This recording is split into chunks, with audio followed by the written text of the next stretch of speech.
お母さん。何が入ってる？京子もお父さんと一緒に。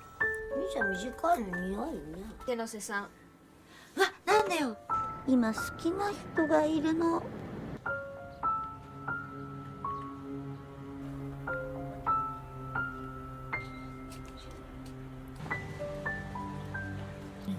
124円。けど家賃のことで。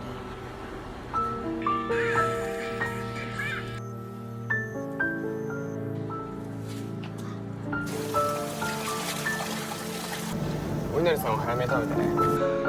何やってんだよ。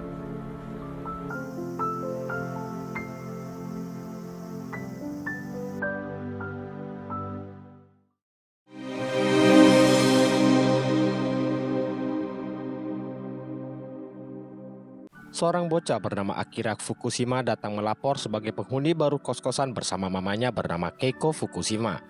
Mereka disambut pemilik bernama Yoshinaga dan istrinya Eriko.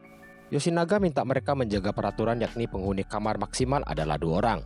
Setelah disepakati, Keiko dan Akira buru-buru turun ke bawah untuk mengangkat 2 buah koper besar. Begitu proses pindahan selesai, mereka segera membuka isi koper. Ternyata isinya adalah seorang bocil bernama Yuki. Yang satu lagi juga sama, berisi bocil pria bernama Shigeru. Kedua bocil tersebut juga adalah anak dari Keiko. Kemudian Akira pamit pada mamanya untuk pergi ke stasiun menjemput seseorang. Gak cuma 3 anak, rupanya ada satu lagi bernama Kyoko yang merupakan anak nomor 2. いや3つあるけど結構大きいよ。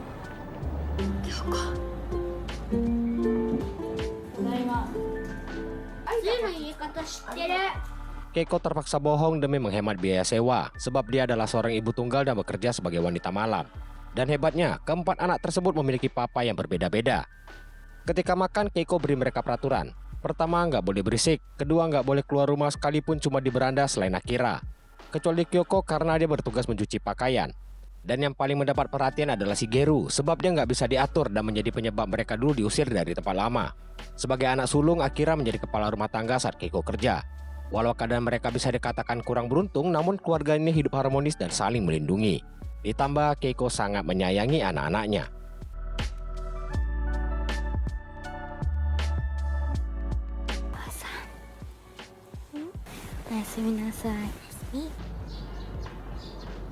Paginya Keiko bersiap berangkat kerja. Begitu selesai dia pergi meninggalkan anak-anaknya di kamar. Sedangkan yang lain ada yang nonton, main, dan juga membereskan barang pindahan. Lalu Akira pamit untuk belanja bahan makanan. Gak lupa Yuki si bungsu titip coklat favoritnya bermerek Apollo Choco.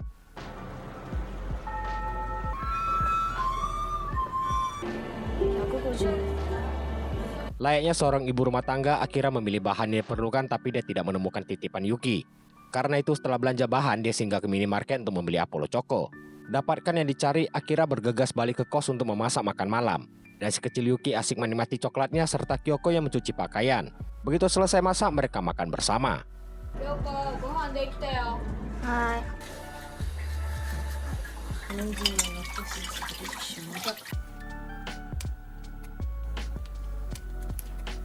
Di saat adik-adiknya tidur, Akira memanfaatkan waktu untuk belajar sebab tidak ada di antara mereka yang bersekolah.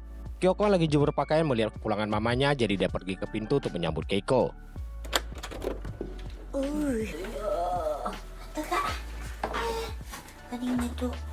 Sesampainya di rumah, Keiko minta disiapkan makan malam sambil mengajari Akira belajar. Di mana pelajaran yang paling tidak disukai Akira adalah matematika. Di tengah mengajar, Keiko menerima telepon yang mengajaknya pergi karaoke. Berhubung udah malam, Keiko menolak tawaran tersebut.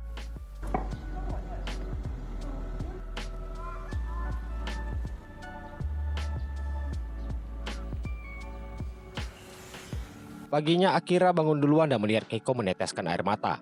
Namun dia tidak menanyakan alasannya saat Keiko bangun. Sebelum berangkat kerja, Keiko sempatkan bermain bersama anak-anaknya dan juga merapikan rambut si bungsu dan Kyoko. Ketika lagi merapikan rambut, Kyoko minta Keiko untuk menyekolahkannya. Tapi Keiko memberi 1000 alasan penolakan. Lalu dia nikmati berjemur bersama Akira. Di momen ini Keiko cerita kalau dia sedang jatuh cinta. Bagi Akira itu sesuatu yang sering dia dengar, namun selalu berujung patah hati bagi Keiko. Menurut Keiko, pria ini berbeda dan dia berharap akan dinikahi agar bisa memberi rumah bagi keempat anaknya.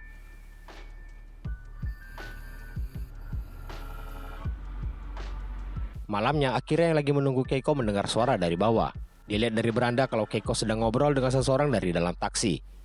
Kemudian Akira pura-pura tidur waktu Keiko masuk. Malam itu dia membangunkan anak-anaknya untuk makan sushi yang dia bawakan. Kyoko lewati Akira dan bilang kalau mama mereka sedang mabuk. Untuk itu dia ambilkan segelas air. Tiba-tiba Keiko membahas soal papa kandung Akira yang tinggal di kota Haneda. Haneda dikenal sebagai kota yang banyak memiliki pesawat. Dan papa Kyoko adalah seorang produser musik. Kalau yang dua lagi papanya masih misteri. Tanpa sebab pasti, Keiko mengutek kuku Kyoko.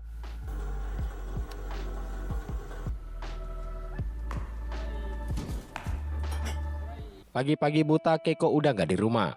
Dia tinggalkan catatan ke Akira untuk menjaga sementara adik-adiknya karena dia harus bekerja keluar kota. Gak lupa dia tinggalkan uang agar dikelola oleh Akira. Suasana rumah berjalan normal apa adanya tanpa Keiko. Kyoko mencuci, Akira belanja dan masak serta dua bocil asik main.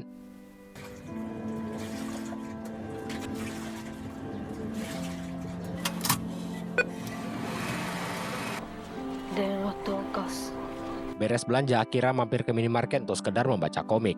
Tanpa dia sadari, seseorang memasukkan barang ke dalam kantong belanjaannya. Setelah puas baca, Akira membayar tagihan listrik dan air lalu beranjak pulang. Belum jauh di jalan, pemilik minimarket mengejar dan membawanya ke kantor. Akira dituduh telah mencuri mainan di sana, walau menyangkal tapi dia nggak punya alibi apapun. Pemilik minimarket sempat merasa iba kalau dia tahu kalau Akira tidak punya papa dan mamanya sedang keluar kota. Mendadak seorang staf minimarket bernama Mari masuk dan bilang kalau orang lainlah pelakunya. Begitu tahu Akira nggak bersalah, pemilik minimarket memberinya sebuah bakpao sebagai permintaan maaf. Biarpun hidup dalam kekurangan, Akira adalah anak yang baik dan berintegritas, sehingga dia tidak mau lakukan hal-hal jahat. Sepulangnya ke rumah, bakpao tadi dia berikan kepada Shigeru yang selalu lapar. Entah udah berapa lama Keiko pergi, bahkan kutek Kyoko udah memudar. Akibatnya uang pemberian Keiko juga semakin menipis. Hal itu membuat Akira harus memutar otak untuk bertahan hidup. Di tengah malam, Kyoko lihat Akira menelpon seseorang, kemudian paginya dia naik kereta ke suatu tempat. Akira datangi sebuah pool taksi dan diarahkan ke tujuan. Di sana ada seseorang yang lagi tidur, karena itu Akira menunggunya bangun. Begitu bangun, pria tersebut malah ngeloyor ke toilet. Sejurus kemudian dia sudah di mobil bersama Akira. Rupanya pria ini adalah papanya Shigeru. Sepertinya kedatangan Akira adalah untuk meminta uang. Karena nggak ada hasil, dia pindah ke tempat bermain pachinko untuk temui pria lain. Pria itu arahkan dirinya menunggu di luar. Selesai kerja, dia pergi temui Akira dan pria ini adalah papanya Yuki. Akira to the point minta uang padanya karena Keiko belum pulang. Berhubung hanya staf biasa, pria ini berikan sedikit uang dan diminta jangan mencarinya lagi. Setidaknya uang itu cukup perpanjang napas mereka untuk sementara.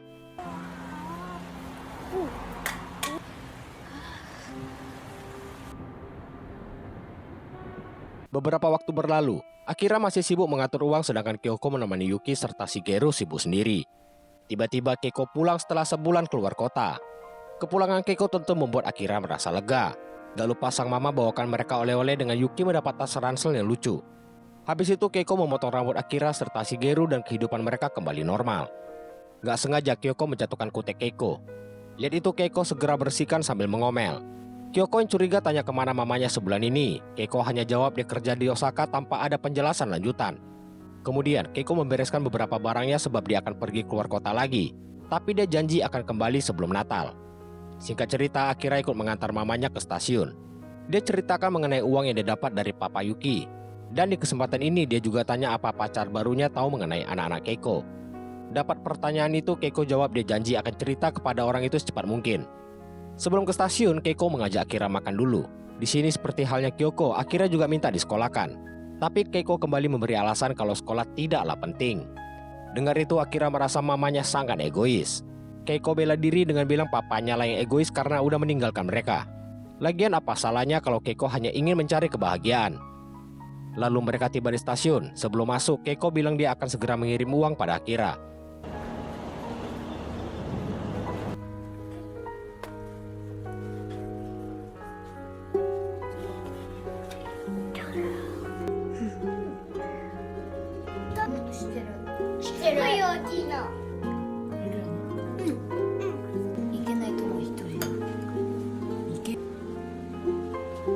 Hari itu adalah malam Natal, namun Keiko belum juga pulang. Agar tetap bisa merayakan, Akira berniat membeli kue. Tapi dia tunggu hingga larut malam saat harga kuenya didiskon. Di jalan pulang, Akira melihat sesosok ciwek SMP misterius sedang membuang sesuatu ke sungai. Lihat Akira, si ciwek segera pergi.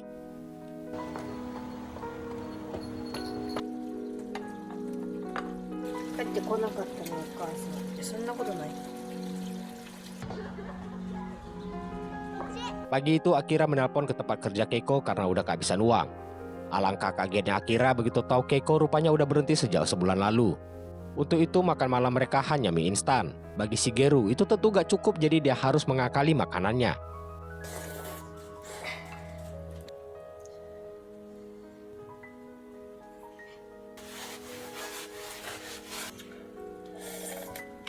Sehabis makan, Akira coba cari nomor telepon berdasarkan alamat surat kiriman Keiko. Saat diangkat, terdengar suara Keiko, namun marganya telah berganti dari Fukushima menjadi Yamamoto. Dapati fakta Keiko kini tinggal bersama pacarnya membuat Akira diam seribu bahasa. Padahal hari itu adalah malam tahun baru.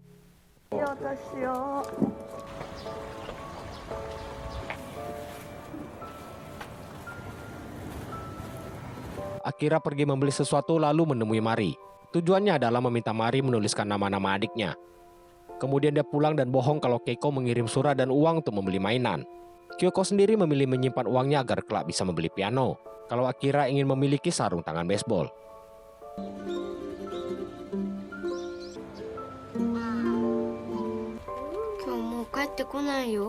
Suatu ketika Yuki meyakini mamanya pulang hari itu sebab itu adalah hari ulang tahunnya. Agar si bungsu gak berharap, Akira bohong kalau Keiko baru akan pulang minggu depan. Untuk meyakinkan Yuki, Akira mau mengajaknya ke stasiun. Dengan memakai tas pemerek Keiko serta sandal yang berbunyi, mereka bersiap pergi.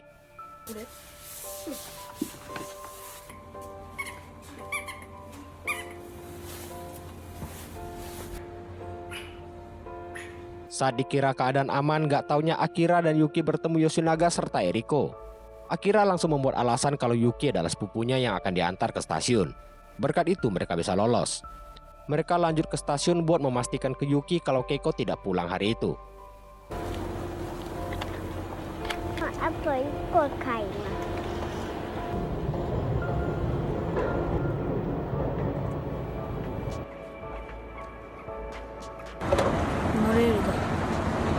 Dalam perjalanan pulang, Yuki melihat monorel yang belum pernah dia naiki. Tahu itu Akira janji suatu hari akan mengajaknya naik monorel untuk pergi ke Haneda melihat pesawat.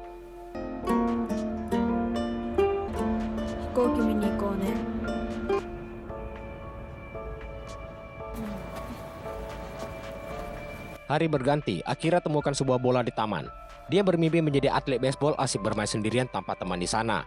Sedangkan Kyoko di rumah terus merindukan Keiko sambil melihat amplop tahun barunya. Balik ke Akira, dalam perjalanan pulang dia bertemu dua anak sekolah. Hal itu menimbulkan perasaan irinya yang tidak pernah miliki teman. Untuk itu dia pergi ke sebuah pusat dingdong untuk sekedar melihat-lihat. Namun akibat lama ditinggal Keiko dan tidak memiliki teman, Akira mengalami perubahan. Kini dia memiliki dua orang teman bernama Dongo dan PA. Demi bisa berteman, dia rela traktir mereka main dingdong dan juga makanan dengan uang yang seharusnya diperuntukkan bagi keluarganya. Bahkan Akira sampai membeli PlayStation agar teman-temannya mau main ke rumah. Gak lupa dia membeli makanan dan minuman untuk orang-orang yang terus berdatangan. Padahal semua tagihan udah jatuh tempo. Ditambah dia tega telantarkan adik-adiknya. Hal itu memicu kekecewaan Kyoko pada sang kakak.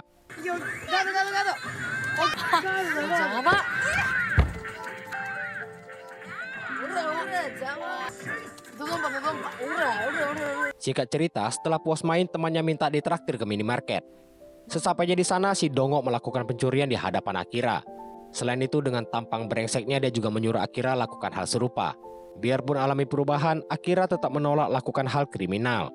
Penolakan tersebut membuat Dongo kecewa padanya. Dia mengajak mereka keluar dari minimarket dan meminta Akira untuk mencuri agar bisa terus bermain sama mereka. Dan lagi, Akira menolak sehingga mereka berdua pergi meninggalkannya.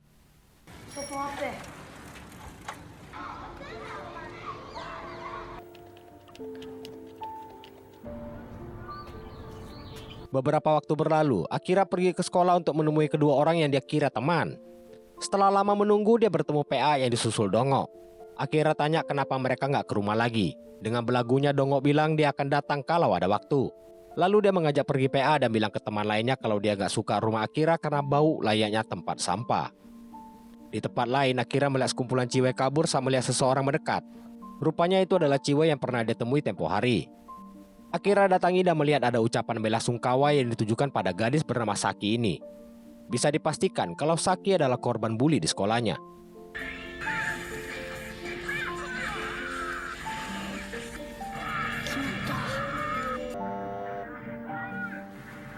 Di kamar yang kini sangat berantakan, tiba-tiba mereka disambangi petugas PLN karena udah nunggak lama. Akira yang baru pulang juga segera sembunyi saat lihat si petugas. Setelah aman, barulah dia masuk ke rumah dan disambut Yuki yang ketakutan.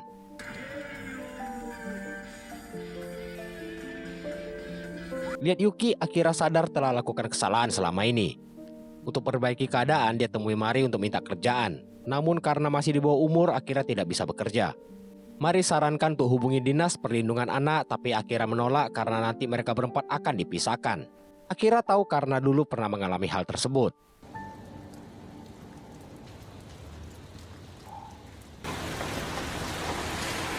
Akibat perbuatannya, uang mereka nyaris habis.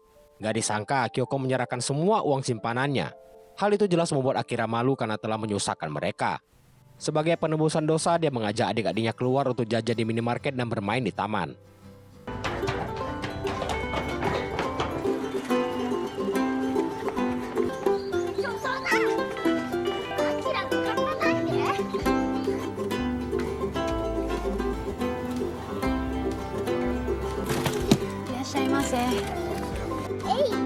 Lepas juga.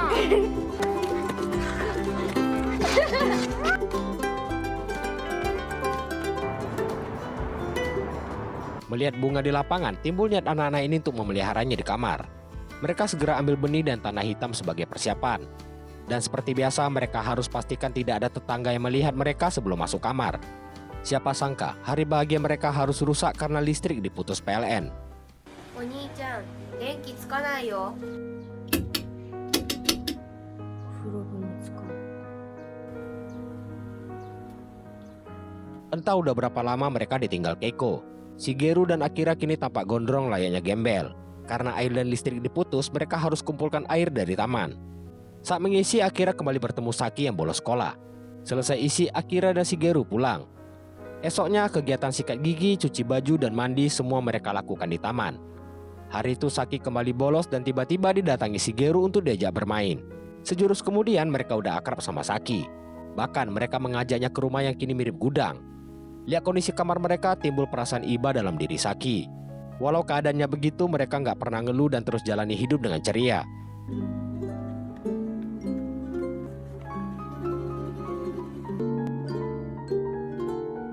Setiap hari Saki bolos untuk bermain bersama mereka berempat. Dan suatu hari, Akira sibuk memilih baju yang masih layak pakai. Tanpa jelaskan alasannya pada Kyoko, dia bergegas keluar. Ternyata dirinya ada kencan bareng Saki, di mana dua orang ini kelihatan sangat dekat. Puas jalan bareng, Saki membelikannya sebotol minuman dingin. Tanpa diminum, Akira membawanya sambil mengantar pulang Saki ke tempat tinggalnya yang sangat mewah.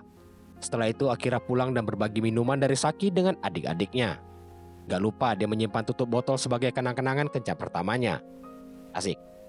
Hari berganti, Shigeru hanya bisa menelan ludah melihat sekumpulan anak yang asik makan es krim di teriknya musim panas di Jepang. Sementara itu, Akira ke belakang minimarket untuk kumpulkan makanan yang nyaris kadaluarsa. Semua itu terpaksa mereka jalani demi bertahan hidup tanpa orang tua. Saki sendiri di rumah bersama Kyoko dan Yuki. Tanpa sadar, Yuki tertidur di pangkuan Saki. Tiba-tiba Eriko membuka pintu dan kaget melihat kondisi kamar.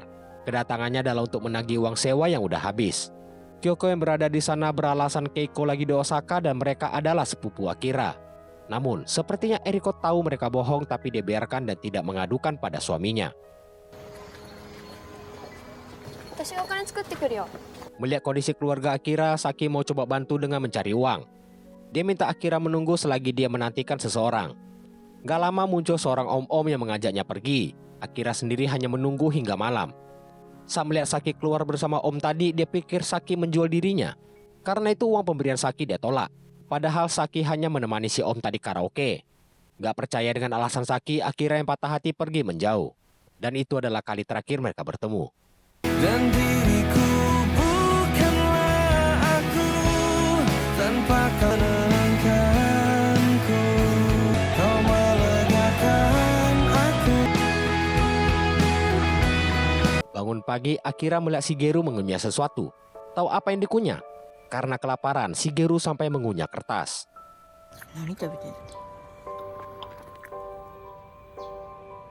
Kami.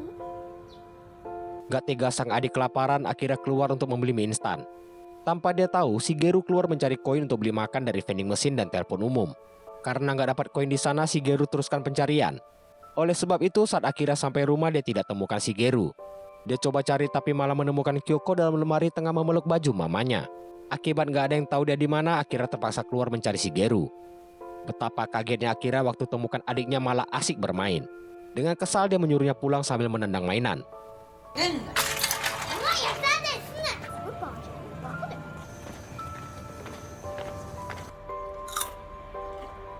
Beberapa hari kemudian Akira bersantai di rumah di tengah panasnya cuaca, sedangkan Shigeru sibuk bercocok tanam di balkon. Dan tanpa sengaja dia menjatuhkan tanaman milik Yuki. Di saat bersamaan Yuki minta Akira antar dia pipis ke taman. Hal itu membuat Akira kesal dan memarahinya, serta Yuki disuruh pipis di toilet namun ditolaknya karena nggak ada air. Yuki lanjut tanya keberadaan Saki. Dengan ketus Akira jawab dia nggak bakal datang lagi. Akibat lagi bete ditambah dengan nama Saki, Akira kumpulkan semua peninggalan Keiko untuk dijual. Tahu itu Kyoko melarangnya karena masih merindukan Keiko yang telah tega membuang mereka. 触らないで。もう帰ってこねえんだよ。どっから出てくんだバカ。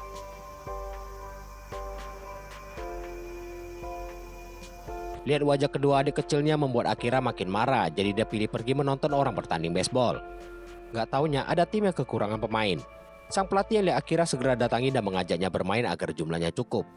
Dan untuk pertama kalinya Akira bisa merasakan nikmatnya bermain baseball.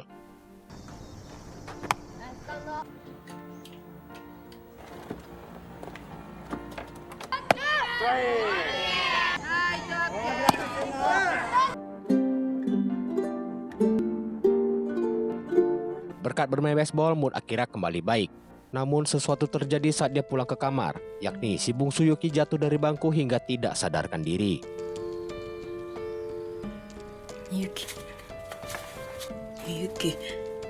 椅子から落ちた。 Akira menelpon kediaman baru Keiko dengan uang koin tersisa. Hingga koin terakhir bukannya menjawab, telepon justru ditutup Keiko. Di keadaan tidak lagi punya uang sepeser pun, Akira terpaksa mencuri demi selamatkan Yuki.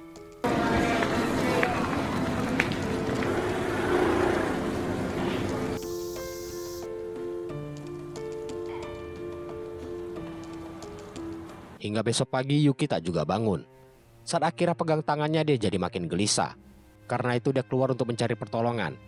Tak ada jalan lain lagi, dia terpaksa temui Saki untuk meminjam uang yang tempo hari dia tolak. Dengan uang itu dia mau belikan Apollo Choco dan juga membawa Yuki ke Haneda untuk melihat pesawat.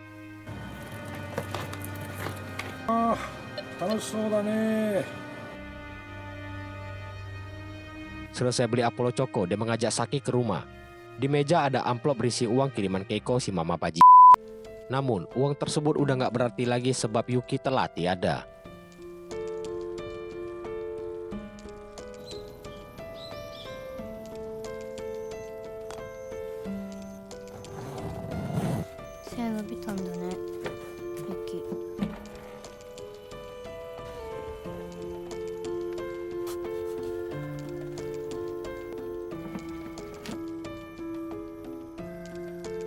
Akira memakaikan sandal favoritnya dan juga memasukkan mainan kesayangan Yuki ke dalam koper bersama si bungsu. Lalu dengan dibantu Saki dia membawa turun koper untuk dibawa ke suatu tempat sambil terus diperhatikan Kyoko dan Shigeru dari beranda.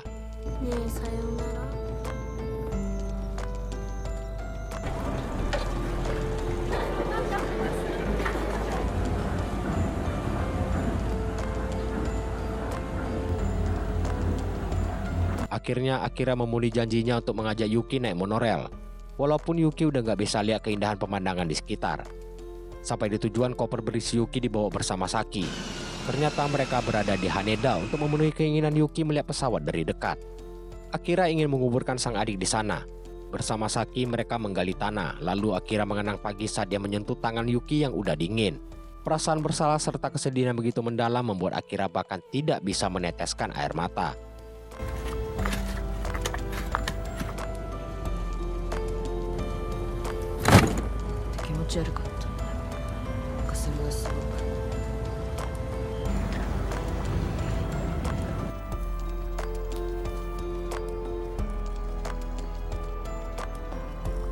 Ketika fajar menyingsing, pemakaman Yuki selesai dilakukan. Tanpa mampu berkata apapun lagi, Akira dan Saki berjalan untuk balik ke adik-adiknya yang tersisa.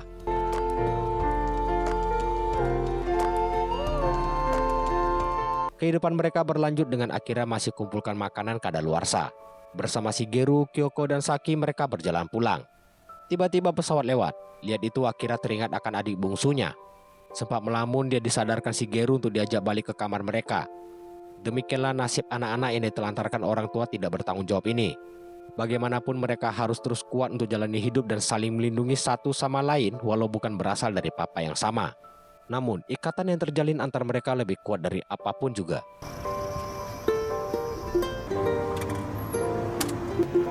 Tamat. Astaga, endingnya itu loh sengaja dibuat gantung biar penonton berimajinasi sendiri. Jadi ini kisah nyata yang terjadi tahun 1988 di Tokyo, Jepang. Tapi untuk kebutuhan plot film sedikit diubah. Dibuat sedikit lebih dramatis dan ada beberapa unsur yang dihilangkan. Termasuk si bungsu itu nggak mati kalau aslinya. Dan identitas mereka benar-benar dirahasiakan. Bahkan kalian cari detail mereka tuh susah kali. Jadi nggak ada yang tahu di mana atau jadi apa mereka sekarang ini. Kalau sesuai usia harusnya si anak sulung sekarang umur 48 dan si bungsu umur 41. Film ini dianggap film tersedih di Jepang. Hebatnya film-film Jepang tuh ya, minim dialog tapi cara bangun atmosfernya beneran luar biasa. 2 jam lebih nggak berasa nonton film ini. Terus proses penguburan Yuki benar-benar sunyi tanpa dialog dan musik, tapi sedihnya kerasa banget.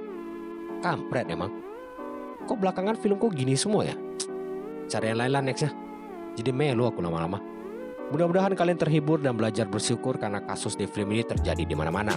Semoga mereka yang menjadi korban dikuatkan dan bisa terus bertahan, dan bagi orang tua yang telantarkan anak mereka, satu kata untuk kalian. Sampai sini aja video kali ini. Thank you for watching and see you again.